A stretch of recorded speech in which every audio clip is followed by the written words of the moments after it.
Halo, selamat pagi, Cak Fu. Selamat pagi Mbak Nadia. Apa kabar, Cak? Baik. Baik, alhamdulillah. Alhamdulillah. Habis perayaan Idul Kurban kemarin, gimana suasana? Masih penuh dengan kelegaan kayaknya ya, udah berkurban ya. Baik, Cak Fu, ini saya akan langsung nih dalam sebuah esai itu kan Anda menulis ya bahwa perjuangan kesetaraan dan penghapusan stigma dan diskriminasi terhadap penyandang disabilitas telah berlangsung sejak sebelum masa reformasi sampai akhirnya pemerintah menerbitkan Undang-Undang Nomor 19/2011 tentang pengesahan UNCR PD. Ya. Nah, apa sih sebetulnya, Cak, yang masih kurang dalam undang-undang tersebut? Biar masyarakat jadi paham juga nih. Jadi begini Mbak Nadia, selamat pagi pendengar sekalian. Begini, saya perlu jelaskan bahwa sebenarnya perjalanan panjang perjuangan teman-teman disabilitas atau sebagian menyebutnya difabel dalam mencapai kesetaraan haknya itu sebenarnya sudah lama ya dimulai. Dulu kan kita pernah dengar ada istilah penderita cacat, penyandang cacat, iya. Awalnya itu tahun 70-an atau tahun 80-an awal itu orang menyebut penderita cacat. Kemudian itu dianggap sebagai konotasi negatif bagi teman-teman. Terus kemudian diperhalus dengan penyandang cacat. Itu kemudian muncul namanya itu dalam Undang-Undang Nomor 4 tahun 97 itu. Nah, itu soal terminologi yang kemudian nama terminologi itu ternyata berimbas pada sikap dan perilaku masyarakat terhadap teman-teman disabilitas. Dan itu walaupun pada tahun 97 sudah ada Undang-Undang Nomor 4 tahun 97, tapi toh undang-undang tersebut tidak berbunyi apapun dalam kebijakan pemerintah dan sikap masyarakat pun masih menganggap bahwa penyandang cacat pada waktu itu adalah kelompok pada barisan yang terbelakang gitu kan, karena di situ masih dimasukkan dalam kalau kita tahu dalam dinas sosial ataupun Kementerian Sosial itu penyandang disabilitas masih masuk dalam kelompok penyandang masalah sosial. Nah, sehingga perlakuannya itu masih sangat karitatif begitu ya. Nah, itulah yang kemudian membuat menjadi penghambat sebenarnya. Cara pandang itulah yang menjadi penghambat bagi teman-teman disabilitas untuk dapat berpartisipasi dalam kehidupan bermasyarakat begitu, Mbak. Itu ya berarti. Tapi para penyandang disabilitas memandang kalau Undang-Undang Nomor 4 tahun 97 itu masih sangat karitatif. Memposisikan penyandang disabilitas sekedar objek kebijakan gitu ya, Pak. Itu boleh disampaikan juga, Pak, kita biar jelas ya pasal-pasal mana sih yang ingin dikoreksi sebetulnya, Cak? Iya, misalkan memang dalam pasal dalam Undang-Undang Nomor 4 tahun 97 itu kan partisipasi teman-teman penyandang disabilitas itu masih sangat minim. Jadi pasal-pasal yang mengencourage, menguatkan mendorong teman-teman disabilitas untuk berpartisipasi dalam kehidupan bermasyarakat masih sangat minim. Bahkan untuk pengambilan kebijakan pun itu kan masih didominasi oleh pemerintah. Dan yang paling nyata itu adalah soal misalkan tentang pasal yang menyebutkan tentang kuota. Kuota tentang tenaga kerja. Nah, di situ kan disebutkan 1%, satu dari 100 karyawan itu harus ada penyandang disabilitas. Nah, dalam kenyataannya pasal itu tidak berbunyi, tidak bekerja.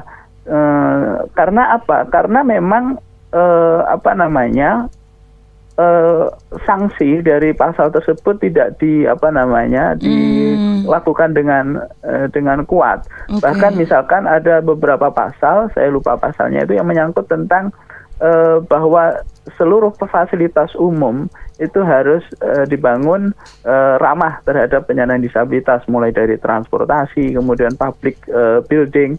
Tapi toh kenyataannya itu pun tidak terjadi. Nah, ini artinya apa? Secara politik teman-teman disabilitas masih belum memiliki kekuatan yang cukup.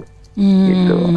Oleh karena itu teman-teman terus berusaha mendorong pemerintah untuk segera meratifikasi konvensi PBB tentang hak penyandang disabilitas yang kemudian diratifikasi pada September 2011 kemarin. Dan itulah yang kemudian menjadi acuan setelah diratifikasi, teman-teman para aktivis mendorong agar Undang-Undang Nomor 4 Tahun 97 itu segera diamandemen. Nah, sekarang yang sedang dilakukan adalah pembahasan RUU disabilitas hasil dari adopsi terhadap ratifikasi konvensi PBB tentang penyandang disabilitas. Oke. Saya ada catatan ini, pasal 158. Menyebutkan kewajiban pemerintah untuk memberikan konsesi atau potongan harga sebesar 25% hingga 50%, mulai dari tagihan listrik hingga pembelian rumah. Betul. Justru dianggap sebagai legalisasi stigma katanya. Gimana ini penjelasannya, Cak? Iya, bagi saya memang pemikiran saya mungkin agak berbeda dengan teman-teman disabilitas yang lainnya. Nah, kalau saya melihat pasal 158 tentang konsensi itu kan kita harus tahu bahwa alasannya kenapa itu harus ada soal konsensi itu. Karena begini, Mbak, jangan sampai bahwa penyandang disabilitas itu identik dengan diskon, identik dengan keringanan-keringanan. Tidak semua penyandang disabilitas itu hidup dalam taraf ekonomi yang rendah, gitu kan. Nah, yang harus diketahui bahwa sebenarnya kenapa konsensi itu ada. Nah, itu reason-reasonnya harus jelas dan pemerintah ini draft undang-undang ini kan yang bikin DPR gitu kan. Nah, DPR harus kasih alasan kenapa itu harus ada konsensi gitu kan, misalkan seperti itu. Harus diberikan penjelasan. Betul, harus diberikan penjelasan. Atau kalau tidak, saya khawatir itu justru akan menimbulkan stigma baru negatif lagi. Bahwa penyandang disabilitas itu identik dengan miskin, dengan contoh begini, kalau misalkan Mbak Nadia punya showroom gitu kan, terus kemudian saya yang disabilitas mau beli mobil.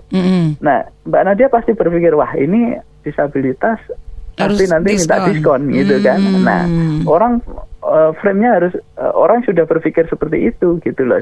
Belum. Iya, jadi intinya semua jenis keringanan yang muncul dari belas kasihan itu tidak sesuai begitu ya? Tidak sesuai, betul. Itu harus dijelaskan. Jadi konsensi itu apa? Sehingga masyarakat itu paham gitu.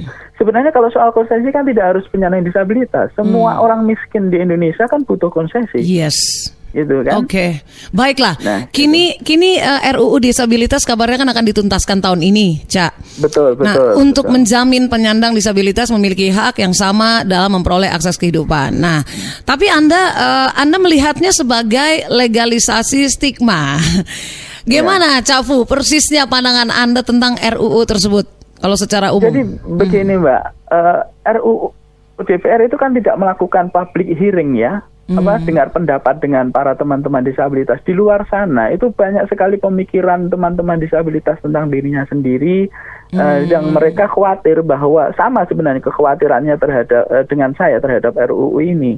Jangan-jangan karena DPR dalam hal ini terkesan tertutup gitu ya, seakan-akan itu diselesaikan sendiri, tidak melibatkan teman-teman disabilitas secara luas. Nah, itu yang khawatir saya, bahwa ada pendapat-pendapat lain tentang RUU ini yang semestinya harus diakomodasi oleh DPR, tapi itu sangat minim gitu kan.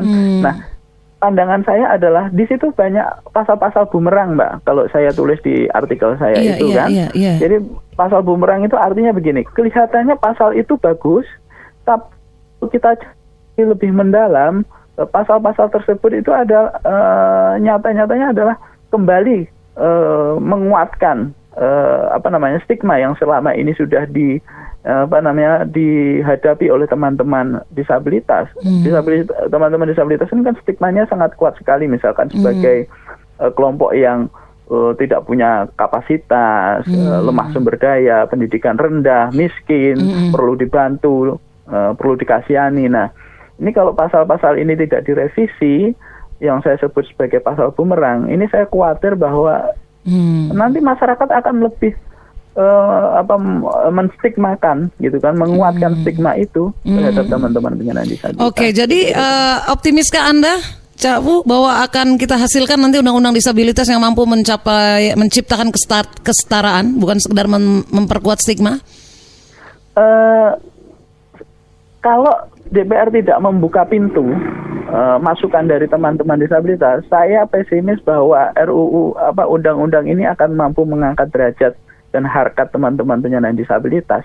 Alih-alih mengangkat derajat, dia justru akan melegalisasi stigma, gitu. Nah, makanya kami berharap bahwa DPR punya kerendahan hati untuk membuka pintu, gitu kan, untuk membuka pintu ide-ide, masukan-masukan dari kawan-kawan aktivis di disabilitas, baik yang di Jawa, ini nggak terakomodasi loh, yang di Jawa Tengah, yang di Solo.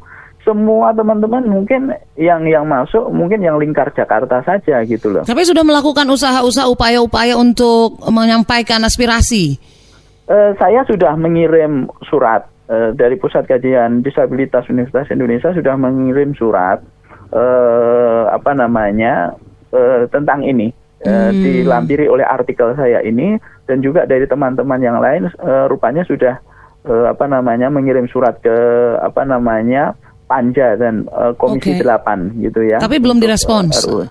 Belum ada respon. Nah, rencananya kami juga akan mengirim surat lagi untuk permohonan rapat dengar pendapat dengan Komisi 8 supaya ide-ide kami, pemikiran kami ini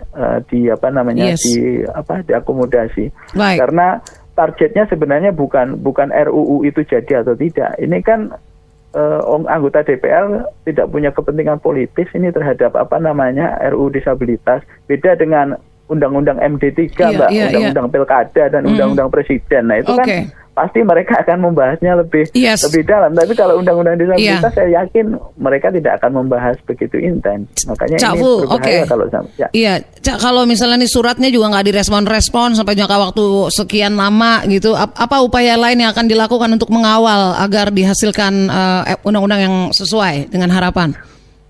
Jadi teman-teman aktivis ini kan beberapa juga punya link di DPR ya, punya jaringan teman-teman anggota DPR. Jadi kita akan melobi juga lewat partai gitu kan. Ada teman-teman yang dari PKB, kemudian teman-teman dari Gerindra gitu kan.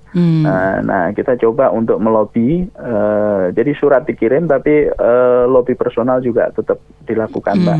Oke, nanti juga kami akan bantu nih, kita akan wawancara dengan Komisi 8 Ibu Ledia Hanifah nanti di pagi ini sebentar lagi. Jadi nanti kami akan sampaikan juga ke beliau kalau misalnya kita bisa berdiskusi nanti. Terima kasih banyak Cak Fu sudah menjelaskan ke Idola Semarang. Selamat pagi.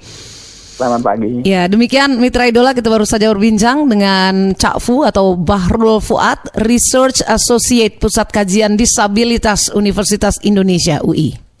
Number 1 on your dial, the station with a smile. Panggung Civil Society.